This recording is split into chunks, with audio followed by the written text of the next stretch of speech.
distinguished guests, ladies and gentlemen. Now, it's my pleasure to have this opportunity to have a chat with you about the Tianjin Eco-City.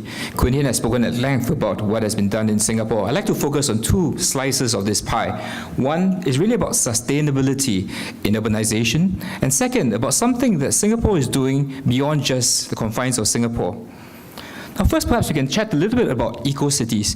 The concept of eco-cities, or the term eco-city, was first coined by a man called Richard Register, based in San Francisco, in 1979. And in 1987, he first used it in the title of his book, Eco-City Berkeley. Now, in that same year, the Brundtland Commission popularized the word sustainable, the term sustainable development. But as we saw over the next 2 decades, there was very little effort to transform the concept of eco-cities into reality. So we continue to see environmental degradation. It was summed up very nicely in Al Gore's documentary, An Inconvenient Truth. And 2008 was an important milestone in human history, where more than half the world's population lived in cities and towns. For China, that milestone was end 2011, where more than half of China's population live in cities and towns. And we expect that there will be another 275 million moving into towns and cities over the next 20 years. To put that in perspective, that's approximately 2 new Singapores every year, or 5 Taipei cities. So really the pressures of sustainable urbanization are very large in China. And it was against this backdrop that the two governments decided to launch the Tianjin Eco-City in 2007. And now, 5 years later, the Tianjin Eco-City is ready to welcome residents. We have about 6,000, a small population but growing. And it's continuing to grow even as we speak. Now, in April 2007, Singapore's then Senior Minister Goh Chok Tong proposed to Premier Wen Jiabao that the two countries could collaborate to build an eco-city, and Premier Wen accepted the idea immediately. 7 months later, the two prime ministers signed an agreement to develop the Tianjin Eco-City. On this slide, you can see the site of the Tianjin Eco-City. I'd like to draw your attention in particular to this bridge, as it provides a frame of reference as you transit to the next slide. As you can see, this place comprised non-arable land, polluted water, saline and alkaline land. It's actually an ecological wasteland. Today, this is the site that greets visitors who go to Tianjin. A new emerging green city is being developed. It combines places for work. There are various business parks that cater to different needs. Homes, a place to live. We've got commercial housing as well as public housing that's based on Singapore's model. Places for recreation, including a golf course that meets Audubon standards that has become a sanctuary for migratory birds, as well as various schools that now will have about 800 students. Now, the basic development of the Tianjin Eco-City is guided by 2 broad sets of principles. The first is what we call the 3 harmonies. Harmony between people and the environment, which is obvious for an eco-city, but also between people and the economy, which means that this must be a self-sustaining, economically vibrant place, and also between people and people. Now, this is similar to what in the sustainable development literature is called the 3 E's of sustainability: ecology, economy, equitability. Then the next broad set of principles is what we call the 3 abilities. It must be practical, replicable, and scalable. Now, there are many eco-city projects around the world. Some are, for example, rather expensive eco-cities that are developed in harsh environments such as deserts. Now, these are laudable projects in their own right, but it's a project that's relatively expensive and perhaps not as easily replicated. And then there are other communities that are small eco-villages that cannot be scaled. This is not what we're doing. What we are doing is a practical model that can be done in other parts of China. Now, this is a project that enjoys strong government support. We have at the top of the level a joint steering council led by the deputy prime ministers of 2 countries. And in fact, the deputy prime minister of China will be coming to Singapore next week to chair this joint steering council. But at the same time, in order to ensure that this is a commercially viable project, it's driven at the private sector by a joint venture company. That's us. And it's led on Singapore side by Keppel and on the Chinese side by TEDA.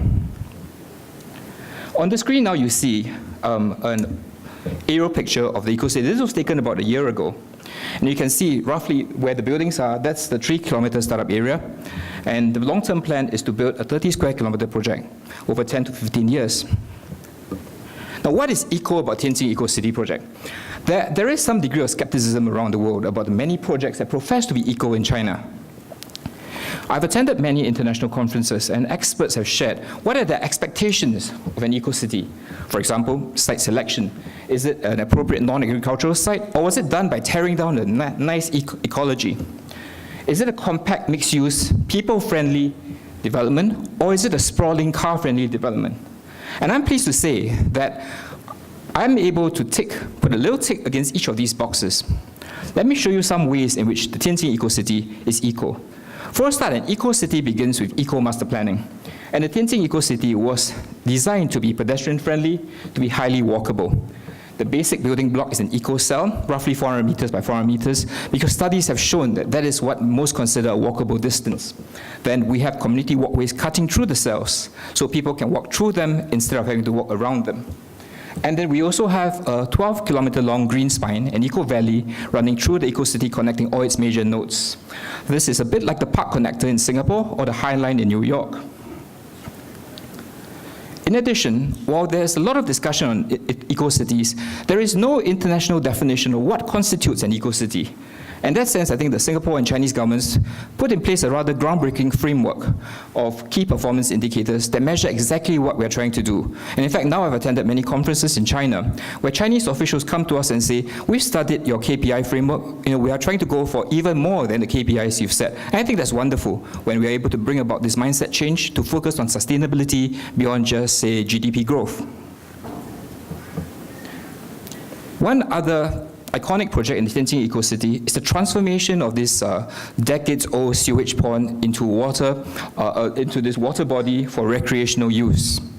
And I think for many of the people who live in the Tianjin region, this is a very important transformation because they recall what this place looked like, what this place smelled like, and now they see that this has been transformed into an asset that adds value to the whole community.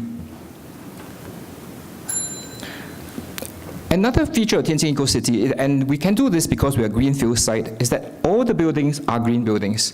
So we have 100% green buildings, incorporating many of the concepts that Kun Hien talked about earlier as well. So we focus a lot on, for example, passive design features, natural ventilation, natural lighting. For example, if you look at this wall, now in China, the north, in winter, there's cold wind from the north. So you see on the north-facing facade, you actually have very few windows. But at the same time, you have skylights that allow natural lighting, thus reducing the energy consumption of buildings. We also do environmental modeling to ensure that all the buildings will receive at least 2 hours of sunlight a day. Every home will receive 2 hours of sunlight a day, again, contributing to lowering the carbon footprint. And it's not just about hardware, it's also about software, changing mindsets, encouraging recycling. We use a pneumatic waste collection system to replace garbage trucks, and also we convert waste to fertilizers and waste to energy. Now, putting all this together, what we're doing is really to build this sustainable community that encompasses various aspects of sustainable development. Now, what are the results of the Tianjin Eco-City thus far? I would say first and foremost, it's enjoyed very strong support from the two governments, as evidenced by the visits by high-level visitors from both sides. Every significant Chinese leader has visited the Tianjin Eco-City in the past 5 years. But I think the success of a project is not just what the government says. I think it's useful to look at how has the market's response been to the Tianjin Eco-City.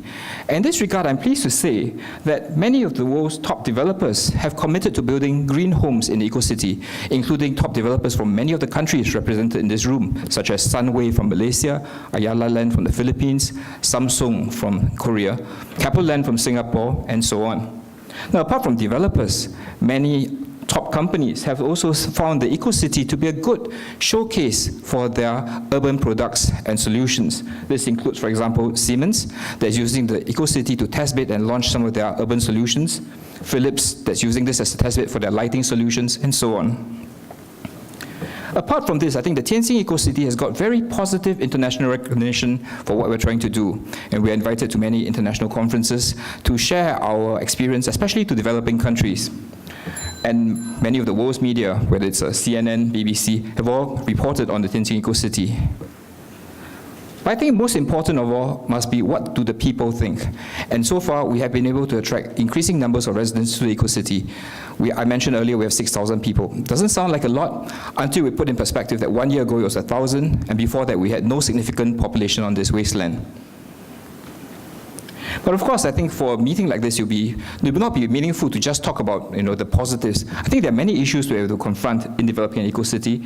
Time does not allow me to delve into this in great detail, but I'll say briefly, idealism versus pragmatism. There are many lofty environmental goals, not all of which we can achieve. So we always have to strive for what is practical, what can the market support, what do the people want. And then there are different goals. There are certain governmental goals, there are commercial goals, and there are goals of other stakeholders, including NGOs and other groups. And then it's about hardware versus software, eco-cities versus lifestyles. Now, beyond building a city, you also have to really change how people live. And we do this through various campaigns, through educations, and so on. And finally, it's about bringing in more residents and companies to populate a greenfield development. It's fine to build a city, you really have to also create a valuable proposition so that people want to move in. And those are the issues that we deal with all the time as the master developer of the eco-city. Now, this brings me to the end of my presentation. I would say that 5 years ago, the two governments seeded this idea of an eco-city. And today, that eco-city has become a sapling, a young tree. And along the way, we find that the idea of the eco-city is already being replicated in different parts of China. And some of these new cities may end up to be even bigger, perhaps even greener than Tianjin Eco-City. But I think to the extent that we have been able to convince others that the eco-city is a viable and attractive proposition, I think that would be the contribution of Tianjin Eco-City to sustainable development beyond just its 30 square kilometers. Thank you very much.